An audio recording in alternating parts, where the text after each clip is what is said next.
મુંબઈ ભારે વરસાદથી થયું જળમગ્ન, રસ્તાઓ બોટમાં ફેરવાયા, જનજીવન ખોરવાયું, અનેક લોકોનું સ્થળાંતર. દેશમાં અનેક રાજ્યોમાં ભારે વરસાદ વરસી રહ્યો છે, ત્યારે મહારાષ્ટ્ર પણ તેમાંથી બાકાત નથી. રાજ્યના અનેક જિલ્લામાં આકાશમાંથી આફત વરસી રહી છે.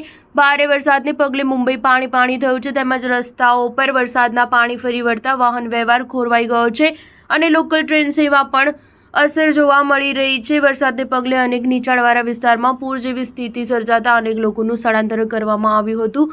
સ્થાનિક સૂત્રોના જણાવ્યા અનુસાર મુશળધાર વરસાદને પગલે અંધેરી સબવે પાણીમાં ગરકાવ થયો હતો, જેના પગલે વાહનોની અવરજવર માટે બંધ કરી દેવામાં આવ્યું છે. અંધેરી ઉપરાંત એપીએમસી માર્કેટ વિસ્તારમાં પણ ગોઠણસમાં પાણી ભરાયા છે. ડોંબિવલી કલ્યાણ વિસ્તારના શિલફાટા રોડ પર પાણી ભરાયા ગયા છે, જેના કારણે લોકોને અહીંથી પસાર થવું મુશ્કેલ બની રહ્યું છે, તેમજ વાહનો પણ અટવાયા હતા.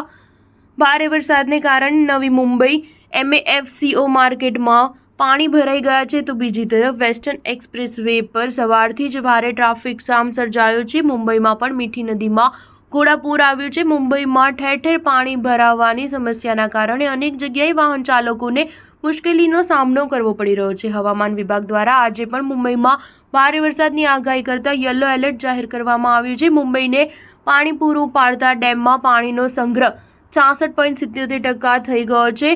તુલસી વિહાર બાદ તાનસામાં પણ પાણીના સંગ્રહમાં વધારો થયો છે.